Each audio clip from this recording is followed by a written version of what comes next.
Hello and welcome to my channel on Ancient in Chinese Astrology. I am professional astrologer Alex Zagata from Bulgaria, and I would like to make a video titled "Which House Rules Astrology?" My latest video is titled, I'm yet to publish it, but it's titled "Which Planet Rules Astrology?" and it's only natural that I follow up with "Which House Rules Astrology?" So let's get started. This is my channel. I would appreciate it if you'd subscribe. This is my same channel in Rumble, Ancient in Chinese Astrology, and this is my website. Okay, so which are the houses associated with astrology? Well, here is the image, the representation of the video that I selected. This is an ancient astrology chart format. One of them, there are several. It comes from Persia, actually. Although the Persians, they put the ascendant here on the top, and this was the second house, the third, the fourth. This format came to be used in India, and came to be called North Indian format. But as I explained in my video, Brief History of Indian Astrology, it's actually a Persian. But anyhow, this is in medieval astrology we use. This is one of the formats.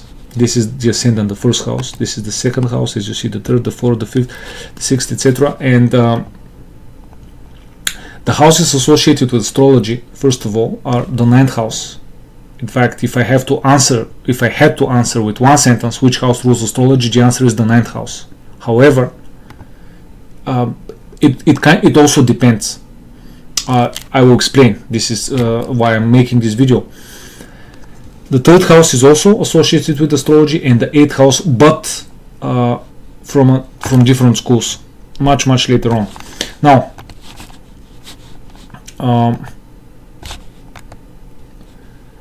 so the reason which house rules astrology, the answer is the ninth house. The reason is because the ninth house rules the divine. It rules the creator. It rules religion. It rules philosophy. It rules astrology. It rules higher education. It rules teachers, mentors, gurus. It rules traveling abroad, living abroad, broadening your horizons. It also rules dreams. Although dreams are also ruled by the third house as a secondary, but the ninth is the main one. So from the perspective of ancient astrology, again, my channel is on Ancient in Chinese Astrology, although I've been incorporating some Indian astrology into my professional practice, but the point is always, my main focus is always ancient astrology. And the answer here is, again, the ninth house rules astrology. The reason is because ancient authors say that, and not just that, but they explain it as I just explained, because the ninth house is the house of God, and astrology, if you watched my previous video, astrologos, this divine plan of the creator, of God, is through the stars, is revealed. One of the ways, is the language of God is through the stars and the planets, which is astrology, the study of what they signify, what they show, not astronomy. Astronomy is their physical movements, their properties, their magnitudes, etc. But astronomy is the outer clothing. Astrology is the inner meaning. It's like alchemy and chemistry. Chemistry is the external, alchemy is the internal. Likewise with astronomy and astrology. So ninth house, and like 90% of ancient astrologers, in fact, they say it's the ninth house, and of course it's the ninth house. But it also depends. Again, that's why I'm making this video. It also depends on the angle from which you approach this question. Because if you read delineations of ancient astrologers on what configurations in the chart show an astrologer or someone who is studying or very interested in astrology, you will see a lot of them include the third house. And you will see some others. You will also see planetary combinations, and especially aspects and configurations for astrologers. So it depends, again, whether we are, as with as with the previous video, which planet rules astrology. Of course, it's Mercury, but again, you will read various delineations which include other planets as well.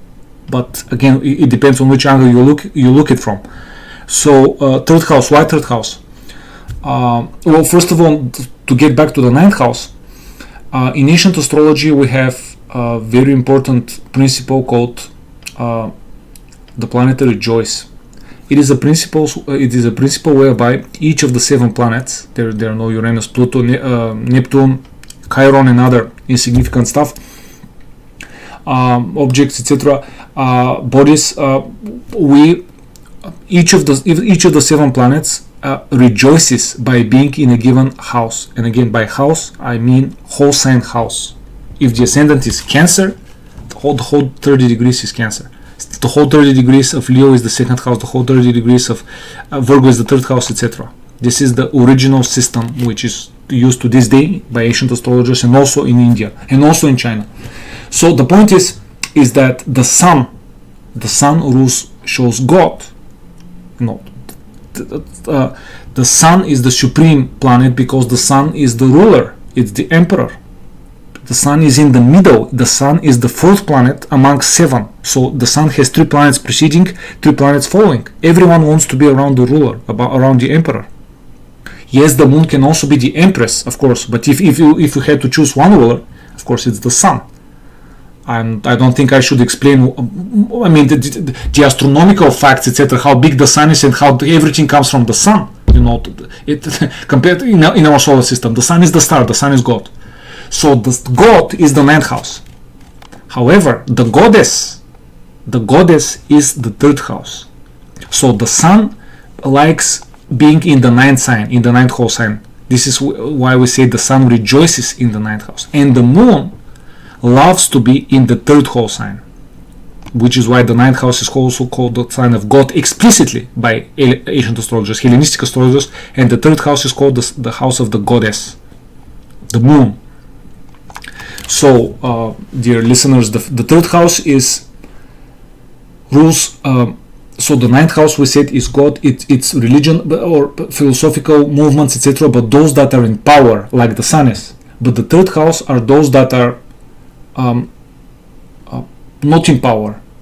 Those that are in a way in opposition. So those that are more unconventional, not as widely adopted. So this is the moon. So the moon rules. So the 3rd house is also one of the key houses for divination. The 9th and the 3rd again. So the reason I'm explaining is because some astrologers would say that the astrology is ruled by the 3rd. There is some validity in that, but the main house is the 9th, overwhelmingly. All right, and now moving on to what is the opinion of modern astrologers. Well, first of all, if you're practicing something as special, as sacred, if you will, as astrology, you had better know your history. Otherwise, you risk making a fool of yourself by espousing opinions that are based on nothing, just on personal opinions and no, without any justification. What am I getting at? Well, and I've spoken to some modern astrologers live. I have read the works of some modern astrologers, 20th century and 21st century. They're divided into which house rules astrology. But we have, for example, I was part of a live meeting years ago where there were about 15-20 of us. Most of them were modern astrologers, not myself. I'm an ancient astrologer in Chinese, and they said that the 8th house. Most of them said the 8th house rules astrology. There was some that said the 12th. Now, why the 8th? That's a good question. Well, the 8th house rules death, danger of death. But it has come to rule hidden stuff, mysterious stuff, things that is unseen, because the 8th house is averse to the ascendant. There are indeed such meanings. Some of them are also in the works of ancient astrologers. For example, Al-Biruni says that the 8th house has to do with rules the evil effects of drugs on the body. So I've seen this in many charts of anesthesiologists and also of those that are what's the word that in the pharmaceutical industry, such employees that sell such stuff. So but also in a way he says, because drugs or it rules it can rule out of body experiences or experiences that are close to death, near death experiences, etc. But that's not the purpose of this video. However, the reason it is important to keep this in mind, because the 8th house, these mysterious meanings, and that's why some astrologers, that's one of the reasons why some astrologers say astrology is the 8th. Well, hold your horses, folks. I thought astrology was a science. I thought astrology came from God. I thought astrology, it's logical. It's rules. It's based on specific rules that have survived the test of times, right? 2,000 years history. So why the 8th house? It makes no sense, right? I mean, why the 8th house? Why not the 9th? Why not the 3rd? They could not answer this. They said, well, it's the 8th house. It's mysterious. It's this. It's that. But well, so. The bottom line is that they could not give me a satisfactory answer. They could not explain why. They just parroted one after the other. It's the 8, it's the 8, but why? As I explained to you, and I can quote many authors. In fact, there is no author, you will not find an ancient author that does not attribute astrology to the 9th or to the 3rd. Again, 80% or more, or up to 90%, they always say it's the 9th house. You will not find one that speaks of the 8th house, speaking of ancient astrology. So the question inevitably arises, what the hell happened? I mean, how did this just materialize itself out of nowhere and manifest itself? Where did this idea come from? Well, friends, the answer is that it came from India, or rather I should say that it came from astrologers, 19th century astrologers, Western astrologers, who traveled to India, and occultists, and learned some Indian astrology, and they brought this meaning of astrology to the 8th house. Speaking of that, let's move on to, because there is a reason I circled the 8th house as a house that could rule astrology. However, please pay close attention here, friends. Which house rules astrology in the Hindu tradition, in the Indian tradition, which is called Jyotish? Well, the answer is the 8th house.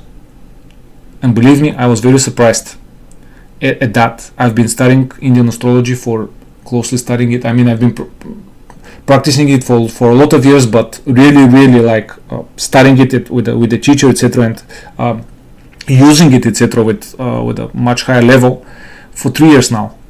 And I specifically asked my 2 teachers, which house rules astrology, and they said the 8th. I was really surprised. But again, one of the things I love about Indian astrology and about any traditional astrology is you can get an answer why, not just an answer. This is the theoretical answer. Then you can be shown via a real life example and other examples, not just one. When a person starts studying astrology or some other similar discipline, how their chart is activated, which houses are activated, which planets are activated, etc. So my teachers, they explained to me, 2 of them, Simon Chukoyski and Nadia Lakaeva, they explained to me that it's the 8th house. I was like, are you sure? They said, absolutely. But why? Well, first of all, I will explain why, but let me also say that because I kept bugging them.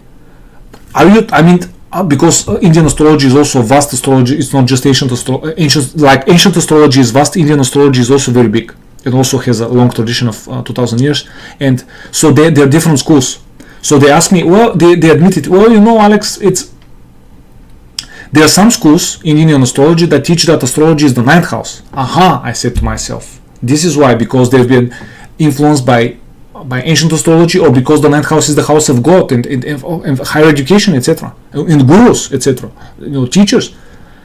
And they also said there is a type of astrology that is of Indian astrology that is called KP, which is short for Krishnamurti Padhati.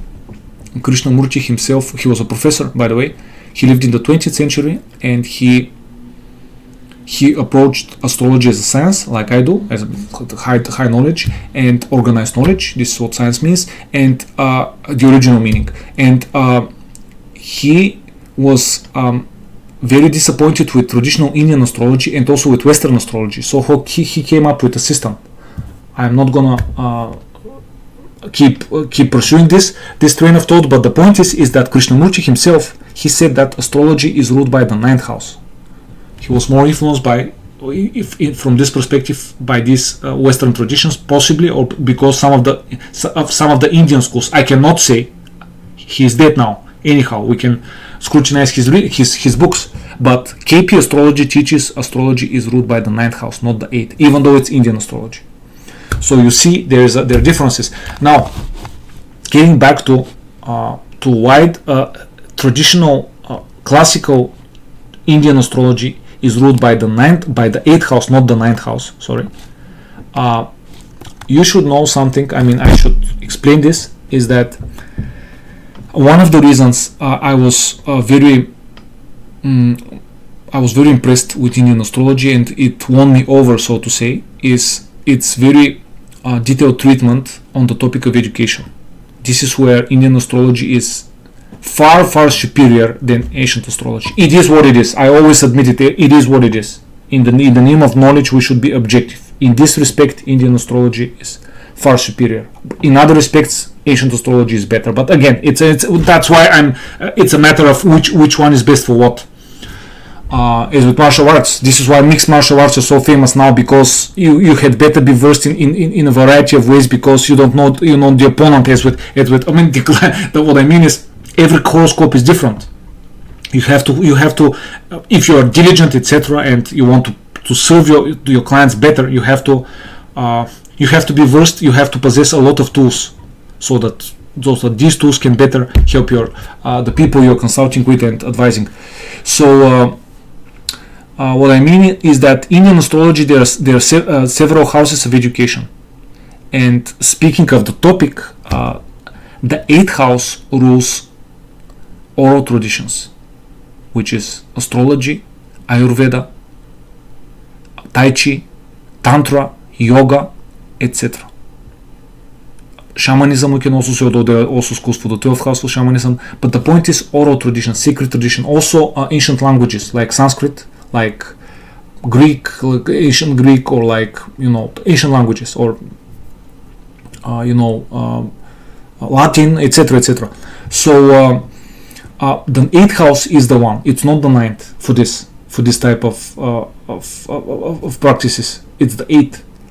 They were adamant about this. Not just adamant, my teachers, but they showed me. I mean, they showed me cases of people who, when they started to learn Ayurveda, when they started to learn Sanskrit, when they started to learn Jyotish, Indian astrology, it was the eighth house activation, not the ninth house. So now someone could say, well, hold on a second. Indian astrology uses the sidereal zodiac. Well, there are many sidereal zodiacs, but Lahiri, Krishnamurti, etc. Lahiri, Ayanamsha. But ancient astrology, as I've showed in detail, is actually tropical, not sidereal. Like 80% of ancient astrology is tropical astrology. This is a historical fact that can be easily checked. So I can refer you to just a second. This video of mine, the sidereal and the tropical zodiac, what you're not being taught. So the point is that I was saying that someone could say, well, if you're using Indian astrology with the sidereal zodiac, and 95% or more, or something like that, are using it with the sidereal zodiac. If you're using it with the sidereal zodiac and you're using the 8th house for astrology, in the tropical zodiac, because of precession, this will in the vast majority of cases, 24 degrees separation now in the 21st century, it will become the 9th house. So could it be because of that? Someone could say. That's a very good question, but my answer is rather no. And there is a reason for that. The reason is that the rules that Indian astrologers give, for example, what indicates in the chart that someone could become an astrologer. These rules are very different from the rules given in ancient astrology. I can quote, I have many pages. I have selected dozens and dozens of quotes of ancient astrologers for this. So the rules are different. So it's not that, it's something else. Next, and pretty possibly the most important question that remains to be that has to be asked and answered is, this is great, thank you, but this is the theoretical part. How about the practical part? And this is, friends, where we get into a sort of a gray area where it gets very tricky. What do I mean by that? What I mean is that I have charts of about 100 astrologers, professional astrologers, and I have studied their charts in terms of the indications, what indicates that someone will become an astrologer. I've been a professional astrologer for 15 years. And to get back to the houses, practically speaking, the 9th house is the house of astrology. If you study these charts, you will see in detail, as I have, others, etc. It's the 9th house that rules astrology. Now there are astrologers who have an active 3rd house. Someone could say it also works with the 3rd. That's not entirely true, because most of these astrologers they either published book, which is the 3rd house, or wrote or lectured, etc. So there is a difference between. So you see. However, this is for ancient astrology and also for Western astrology, the modern stuff like 20th century, 21st century. However, for Indian astrology, they're explicit that it's the 8th house. So the question arises, how about comparing the charts, and I've done that, of course. How about comparing charts of, studying the charts of astrologers? So take the chart of someone who is into ancient or modern astrology, Western astrology, and read that chart with the rules of Jyotish, with the rules of Indian astrology. Well, what I can tell you is that in many cases you will not find that these people are meant to be astrologers. In other words, that taking their birth details and using the sidereal zodiac and the rules of Indian astrology, Jyotish, you will see that the rules for becoming an astrologer are not fulfilled, are not observed. However, these people are professional astrologers, not with Indian astrology, but with Western or ancient astrology. So what can this mean? And again, many people, and I've seen, including famous astrologers. So my conclusion, and I can see no other conclusion, is that the rules given for becoming an astrologer following the Indian tradition are for Indian astrology. For the other rules, you should use. What I would use is the 9th house, and this is what my practice has shown. So be careful of, because an astrologer, again, an Indian astrologer would read your chart and say, well, you don't have the capacity to be an astrologer, and you'd say, what are you talking about? I've been a professional astrologer for 15 years. I have hundreds and hundreds of clients on different continents even. So, and he would say, what's going on here? But because the vast majority of astrologers specialize only in one field, be it Indian astrology or Western astrology or Chinese astrology, etc., they don't have this diverse knowledge, this diverse experience. So it's very important to be not to be hasty in your conclusions about what makes an astrologer in terms of what the chart contains for someone to be an astrologer. What indications are there in the chart? Yes, I advise you to use caution. So again, one more thing actually. Speaking of the 8th house, because again I kept pushing my teachers, and they said, well, the 9th house, yes, the 9th house is the house of God also in Indian astrology, the house of the divine, the house of philosophy, the house of foreign travel, etc., although the 12th also for foreign countries, like in ancient astrology. But the point is that they say, well, why then? Because Jyotish is oral tradition. It's oral tradition. It's parampara, teacher to student, etc. So That's why the 8th house. But some will also say, because astrology is the 8th house is the 12th house from the 9th house. So it's the negation of the 9th house. It's the negation of religion. It's the negation of philosophy or of etc. So, in other words, disciplines that negate religion, and I'm talking about monotheistic religion. I mean the mainstream religions. Disciplines that negate that are counter to that, are mocked and isolated and scoffed at by society. And this is why astrology and tantra and yoga and other disciplines belong to the 8th house. I can see, I do see some rationale in that. And again, who am I to argue? This is Indian astrology. It is, and again, both my teachers were adamant. But you just should consider. But again, as you see, there are different Indian astrology schools. Some claim that astrology is the 9th. What I can say in my experience, check for both the 8th and for the 9th when you're doing Indian astrology. For ancient astrology or for Western astrology, use the 9th house if you want to get the real accurate results. But again, it's not as simple. Yes, if we had to give a house, but the house you have to take into account the house. You have to take into account the planet. You have to take into account lots, which are special mathematical points derived in the chart. You have to take into account fixed stars or nakshatras in the Indian tradition, etc., etc. Our finite divisions also of the signs, etc. So it's not as simple as which house. The 9th house, you will be an astrologer, or the 8th house. No, because the 9th house rules many professions, as does the 8th house, as does any house.